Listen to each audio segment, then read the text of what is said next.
Integrity Canine Trainers. Today we are working with Rip. He's a almost 6-month-old blue heeler, and Eby, who is a 4-year-old schnauzer with an apricot kind of coloration. They are just so fun, from the same family.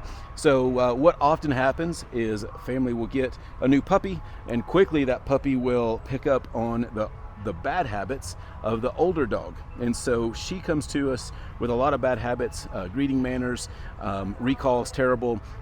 She barks at everything, and I can say, first time taking her out into public, she just wanted to bark at everybody in the store. And so we've been working a lot on that kind of stuff, and it's come a long way. And so very, very pleased with where they're at.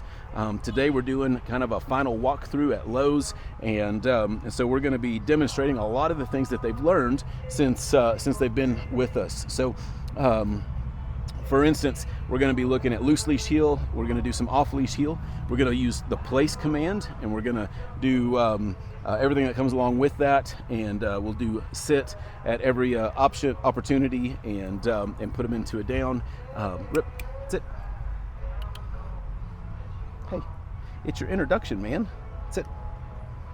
I will say Rip's attention span, being a blue heeler and being a puppy, is is all over the place. So keeping his focus is somewhat difficult at times. Sit. Good boy, good boy. So what you saw there was using the e-collar to give him some pressure, some incentive to go into a sit. His baseline's at a 4. At that point, we got up to about an 8 before he broke his focus with whatever was going on. And so those are kind of the things that you'll see in day-to-day life. So knowing how to get his attention back to you, how to persuade him, that accountability is huge with this guy. And so when he goes back home working with the owners, to enforce that and be on top of it, and then he will finish out really good. Again, we're right there at that stage where he's going from puppy to adolescent, and so he's got a lot of traits of both. And so we'll be working through some biology through this process. But all in all, I got to say, for a 5-month-old blue heeler, he has really rocked it. So follow along and let's see how they do. All right, pups. Here we go. You ready? Come on. Let's place. Eby, come on, place. Good dogs. Sit. Sit. Good. So what we demonstrated there is the place command. And what I like about the place command is that I try to find something that it has some elevation to it, has clearly defined boundaries, something that kind of anchors them. So if they were to try to come off of this and break their implied stay that we practice, they have to commit a little bit more to come off of it, rather than out of a sit or out of a down. And so what I do is I go up to these objects and I say place and put them up here, but I want to over communicate. This is where I want you to be.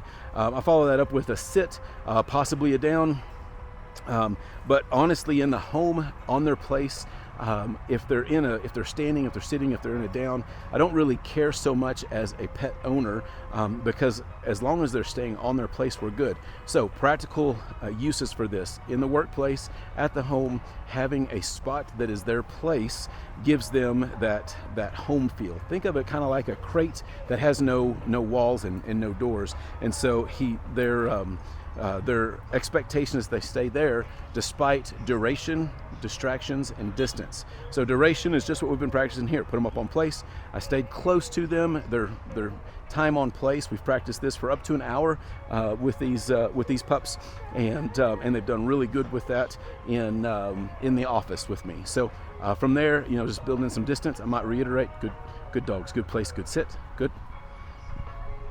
And we can back up. Give them some of that distance. Distractions can be people, it can be the environment. Rip is watching leaves blow by. He was watching my shadow. Distraction is getting out of sight. So practically in the home, if I go through a door, come back in the door, they should still be on that place. It shouldn't really matter. Now, to get them out of this, what I want to do is bring them to me with a come or a break. And then if I do a break, then I'm going to reward them and let them know that, man, you did a good job. It's kind of like their paycheck, right? So I could do a treat, I could do a just affection. Both of them work really well with these dogs. Eby does really good with just affection. She's very, very sweet and really, really loves and adores people. So with that, we're gonna say, come, pups, come on, good. And we're going to go right into a loose leash heel. So loose leash heel, we've got Eby on the left, I've got Rip on the right. We're going to start them out in a sit. So starting in a sit, he got a treat. And we're going to lead out with heel. Ready? Heel. Good. With me. Good. Eby. Rip. So I'll use their names kind of as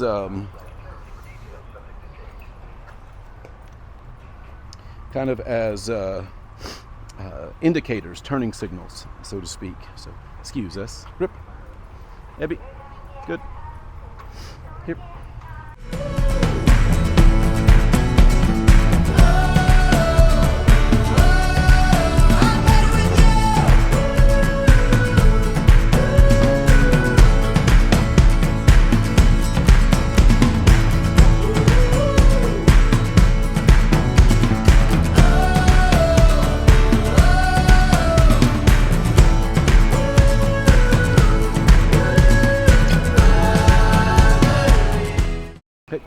Sit.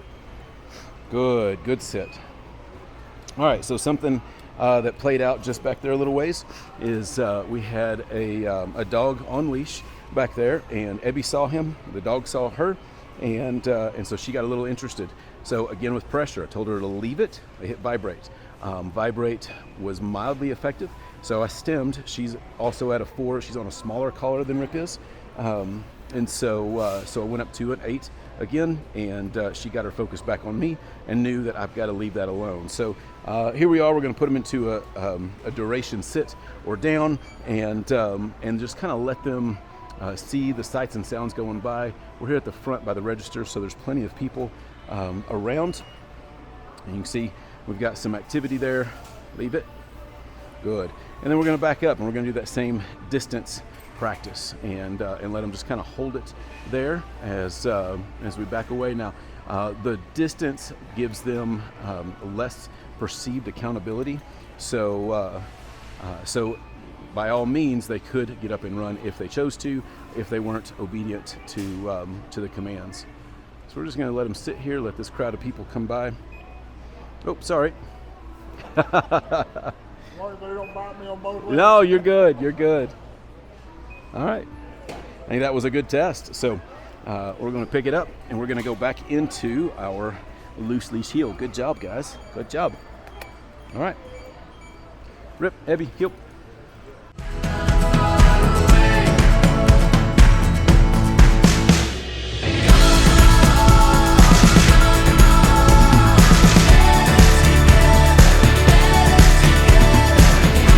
All right, Rip. Come here. Place. Place. Good. Sit. Good boy. Eby, come. No. Rip. Eby, place. Good. Sit. Good. Rip. With me. Rip. Here. Here. Place. Good. Thank you. Sit. Sit. Good. Okay, so what we just saw there, I was putting them on different places here, and just to try to split them up a little bit. Rip has a dependency with Eby, and so getting them to go to different places can be a challenge, is what you saw. Now, as he matures, that's going to become a lot easier. You're, again, seeing a lot of that puppy come out in him. Rip, sit. I've also chose, sit, good. Chose some places that are moving. So you see that move, and it's enough to spook him off of there. So this is a confidence thing. They've never really been on these much. So place, good, sit. So when that happens, it's kind of like when you get bucked off of a horse. You know, the saying is you get back on. And so so as soon as he comes off, I want to get him back up there, make sure that he knows that everything is okay. Good. Sit. Sit. Rip. Sit. Come on. Sit. Good boy. Good boy. So a little physical pressure there to get him back into a sit. He is in overdrive today. So we're going to be working through some nerves, working through some adrenaline that's going on. Now, on adrenaline masks sensation. So whenever we bring them back to their owners, we're going to talk to them a lot about our baseline, which again is at a 4 for both of these guys. And but that baseline is going to go up with the more distractions. So lots of noises, carts going by, that kind of stuff. Their adrenaline gets going. If they see another dog, their adrenaline gets going. Adrenaline masks sensation. So I'm going to have to go up on my baseline so that they feel the e-collar in the same intensity as they would if their adrenaline wasn't going. So we're going to go up on our number, but that doesn't mean that we're hurting the dog or that we're punishing the dog. It just means that we're trying to counteract the effects of that adrenaline. So, so good job, dogs. Good job. Yes. Okay. Come here. Come on. Come here, Eby. Good boy. Eby, come. Atta girl. Atta girl. All right. So now we're gonna switch over here. Heel. Into heel. Come on. There you go. Sit. Sit. Good. Okay. And we're gonna switch over to off-leash heel. Hopefully before this cart gets here. Okay. All right. Here we go. Heel. Good dog. Stay with me. Good.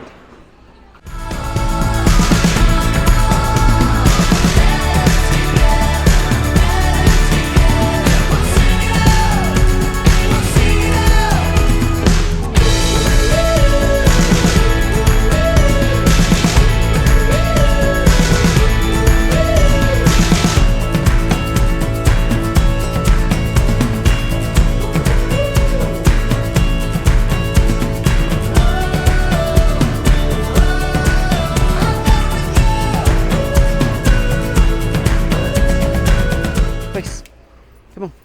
There we go. Good, good. Good job. So that's Rip and Eby, and very pleased with where they came. Honestly, I thought Eby was going to be more of a challenge than what she was. She really does want to please. Rip, come here. Rip just wants to explore, again, with that puppy mentality. Hey, over here. Come on and get on camera. Come on over here. Come here. Come here. Atta boy. There we go. Good. And so as he matures, we're going to see this obedience come out more and more and more. So he's going to become a great dog, and can't wait to see how he does with his owners. Now, overall today, I would say Eby got an A. She did extremely well and very, very obedient. Rip's being an oddhead today, so he gets a B- for his behavior. But as he settles in, he does so much better, and and he's just a lot of fun. So can't wait. They're going to be great dogs for their owners, and can't wait to hear how they continue with their obedience. So that's it, man. Stay tuned. Check out the rest of their playlist, and let me know how we can help you.